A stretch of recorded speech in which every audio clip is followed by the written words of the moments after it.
Bonjour, dans ce module, nous vous proposons des stratégies pour prévenir la résistance. Pour mémoire, la résistance aux insecticides est la diminution de la sensibilité d'une population de ravageurs à un insecticide qui était auparavant efficace. L'utilisation continue du même mode d'action insecticide peut sélectionner une population résistante. La vitesse de développement de la résistance dépend de plusieurs facteurs. Point de départ, potentiel biotique, immigration d'insectes sensibles, utilisation continue du même mode d'action. De nombreux ravageurs ont développé des mécanismes de résistance qui induisent des coûts élevés pour l'agriculteur. La mise en œuvre de pratiques de bonne gestion de la résistance permet de maintenir l'efficacité des produits et la variété des solutions. Vous entendez parler de IRM, IPM, ICM. Mais que veulent dire concrètement ces initiales? La gestion de la résistance est plus efficace lorsqu'elle est pratiquée dans le cadre d'un système intégré de lutte. L'intégration de ces principes dans les pratiques de production végétale réduit la pression de sélection sur les insectes nuisibles. L'utilisation des pratiques de protection intégrées, telles que les ennemis naturels, le suivi des populations, les seuils de déclenchement de traitement, la rotation des cultures, la confusion sexuelle, phéromones, et les agents microbiens fournissent des mesures de contrôle multiples qui préserveront les insecticides et retarderont le risque de développement de la résistance. En conclusion, nous pouvons affirmer que mieux vaut prévenir que guérir. Les 5 principes de la protection intégrée sont: utiliser un insecticide uniquement si nécessaire, appliquer les insecticides avec précision, diversifier les méthodes de contrôle, préserver la faune auxiliaire, alterner les modes d'action.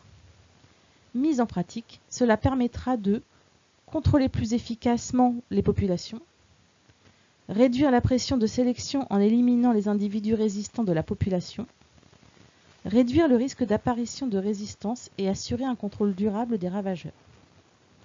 Moins d'insectes porteurs des gènes de résistance, c'est moins de risques de développement de résistance. Utiliser des insecticides uniquement lorsque nécessaire, cela veut dire surveiller les populations et intervenir quand les seuils de déclenchement sont atteints. Dans le schéma supérieur, les traitements sont répétés et les calendriers de traitement ne sont pas liés à la densité de la population. Il ne s'agit pas des bonnes pratiques. Cela peut conduire au développement de résistance. Dans le schéma inférieur, les insecticides sont utilisés uniquement lorsque cela s'avère nécessaire. Un positionnement optimal des insecticides réduit le nombre total d'applications nécessaires pour gérer efficacement une population de ravageurs, ce qui préserve la sensibilité de la population. Appliquer les insecticides avec précision, cela veut dire suivre la dynamique des populations pour appliquer le produit au bon moment, appliquer le produit au stade recommandé, suivre les instructions sur l'étiquette, mais aussi vérifier et calibrer votre matériel de pulvérisation, respecter les volumes et les techniques de pulvérisation recommandées par votre conseiller, utiliser des produits et des mélanges qui ont le plus faible impact possible sur la faune auxiliaire, tenir compte du pH de l'eau et ajouter un surfactant si cela est recommandé sur l'étiquette. Réduire l'usage des insecticides peut encore entraîner de la résistance car les populations de ravageurs peuvent déjà posséder des gènes de résistance suite à l'exposition préalable aux insecticides. Ainsi, il est important de mettre en œuvre des stratégies de gestion alternatives. Parmi celles disponibles pour les agriculteurs, on notera les méthodes culturales, la lutte biologique, le contrôle des ravageurs au champ ou encore le contrôle génétique des plantes hôtes. Les ennemis naturels peuvent être très importants pour maintenir les populations de ravageurs en dessous du seuil d'intervention. La pression de sélection des insecticides peut être réduite en utilisant les méthodes de lutte biologique. De plus, les insectes prédateurs et les parasitoïdes visent indifféremment les insectes sensibles et les insectes résistants.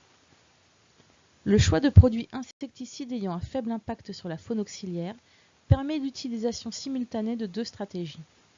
la lutte biologique et la lutte chimique. Cela permettra de réduire plus efficacement la population de ravageurs.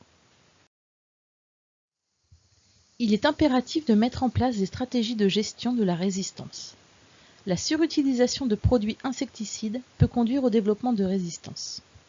À l'origine, une population est composée principalement d'insectes sensibles et présente une faible quantité d'insectes résistants, possédant différents mécanismes de résistance. Après traitement répété avec le même mode d'action, les insectes avec un mécanisme de résistance particulier sont sélectionnés. Dans cet exemple, les insectes marqués en rouge. L'utilisation répétée d'insecticides avec le même mode d'action sur des générations successives conduit au développement d'une population résistante non contrôlée par des produits ayant ce mode d'action. Pour prévenir l'apparition de résistance, deux principes simples à mettre en œuvre. Alterner des insecticides ayant un mode d'action différent, c'est-à-dire n'appartenant pas à la même classification IRAC. L'exposition répétée des populations de ravageurs aux insecticides ayant le même mode d'action sélectionnera les insectes résistants.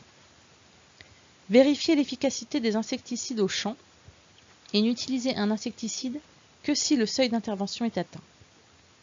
Ne pas traiter deux générations successives d'insectes en utilisant les mêmes modes d'action.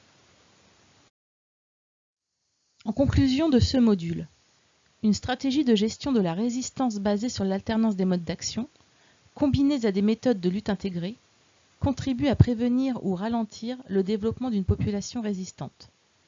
La gestion de la résistance aide à maintenir la sensibilité d'une population de ravageurs, ainsi que l'efficacité des insecticides pour lutter contre le ravageur. L'application des bonnes pratiques de protection permet de ne pas exposer des générations successives d'un ravageur à des insecticides ayant le même mode d'action. La lutte intégrée comprend 5 grandes étapes.